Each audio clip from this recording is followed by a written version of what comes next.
今度こそ陸上部に入ってもらうぞ。リレーの時。 Assalamualaikum warahmatullahi wabarakatuh. Perkenalkan, nama saya Putri Idris dengan NPM 0227 2311115, program studi akuntansi, Fakultas Ekonomi dan Bisnis Universitas Harun. Di sini saya sedang berada di Benteng Tore, tepatnya di Kota Tidore, Kepulauan. Baik, langsung saja kita ke videonya. Pertama-tama, saya ingin mengucapkan terima kasih atas kesempatan yang diberikan kepada saya untuk menyampaikan materi ini. Hari ini kita akan membahas mengenai teknik analisis data dalam metode etnografi, sebuah metode penelitian yang sangat penting dalam ilmu sosial dan budaya.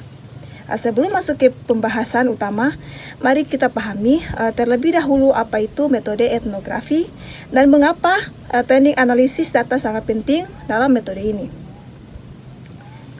Nah, apa itu metode etnografi?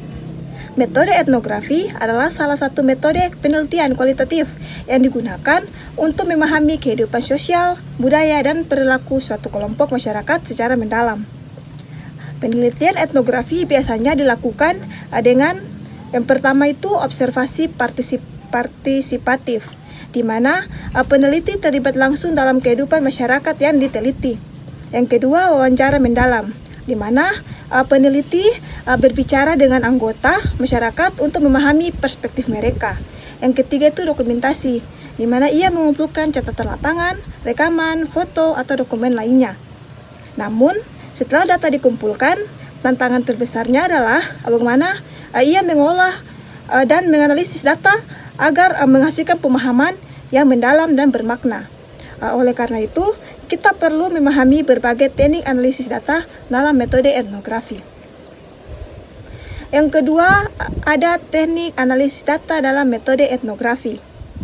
Dalam penelitian etnografi, analisis data dilakukan secara terus-menerus dan tidak hanya setelah pengumpulan data selesai.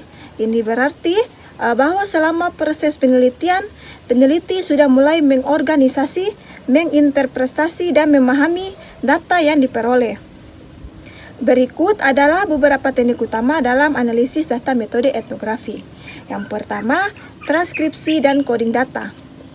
Setelah melakukan wawancara atau observasi, langkah pertama yang harus dilakukan adalah mentranskripsikan hasil wawancara atau catatan lapangan ke dalam bentuk teks. Transkripsi adalah proses menuliskan kembali data yang diperoleh dari wawancara atau observasi secara verbatim. Setelah transkripsi selesai, langkah berikutnya adalah coding data. Nah, apa itu coding? Coding adalah proses memberi tanda atau kategori tertentu pada bagian-bagian data yang memiliki pola atau makna khusus. Ada dua jenis coding. Yang pertama itu coding terbuka. Yang coding terbuka tidak menggunakan kategori yang telah ditentukan sebelumnya, sehingga memungkinkan peneliti menemukan pola baru dalam data. Coding berdasarkan teori, di mana data dikelompokkan berdasarkan teori atau konsep yang sudah ada. Contoh, jika kita meneliti interaksi sosial di sebuah komunitas, kita bisa memberi kode pada kata atau frasa tertentu yang menggambarkan hubungan sosial, seperti gotong royong, saling membantu, atau konflik sosial. Yang kedua, kategorisasi dan identifikasi tema. Setelah data diberi kode, langkah berikutnya adalah mengelompokkan data yang memiliki pola serupa ke dalam kategori atau tema tertentu. Proses ini membantu menyusun struktur dari data yang telah ditentukan. Tema dapat muncul secara alami dari data atau ditentukan berdasarkan pertanyaan penelitian yang telah dirumuskan sebelumnya. Contohnya, dalam penelitian etnografi mengenai budaya kerja di suatu perusahaan, kita mungkin menemukan beberapa tema, seperti hubungan antara atasan dan bawahan, budaya kerja kolaboratif, pengaruh teknologi dalam pekerjaan. Dengan mengidentifikasi tema-tema ini, kita bisa memahami pola yang ada dalam kehidupan sosial masyarakat yang kita teliti. Yang ketiga, interpretasi kontekstual dan analisis makna. Setelah menemukan kategori dan tema, langkah selanjutnya adalah menganalisis makna di balik data tersebut Dalam konteks budaya, masyarakat yang diteliti, peneliti tidak hanya menggambarkan temuan, tetapi juga menafsirkan makna yang lebih dalam. Analisis ini harus mempertimbangkan nilai, norma, dan sudut pandang masyarakat setempat. Contoh, jika dalam penelitian kita menemukan bahwa masyarakat memiliki kebiasaan makan bersama setiap malam, kita harus bertanya, apa makna dari kebiasaan ini? Apakah ini menunjukkan soliditas keluarga? Bagaimana praktik ini membentuk hubungan sosial di dalam komunitas? Dengan analisis yang mendalam, kita bisa memahami tidak hanya apa yang dilakukan masyarakat, tetapi juga mengapa mereka melakukannya. Yang keempat, triangulasi dan validasi data.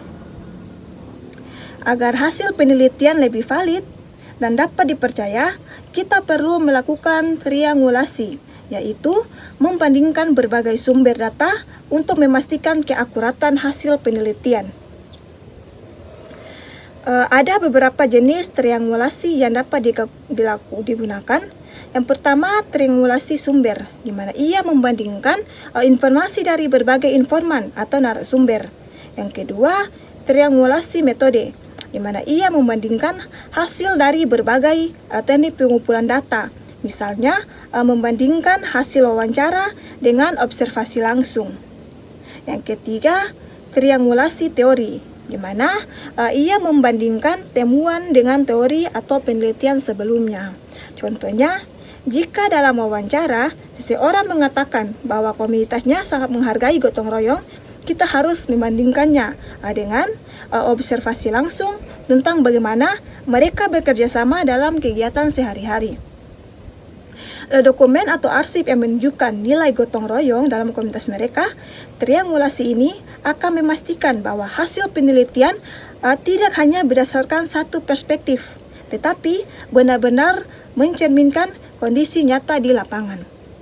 Baik, untuk kesimpulan, sebagai kesimpulan, analisis data dalam metode etnografi dilakukan dengan beberapa langkah utama. Yang pertama, transkripsi dan coding data untuk mengorganisir dan memberi makna pada data mentah, kategorisasi dan identifikasi tema.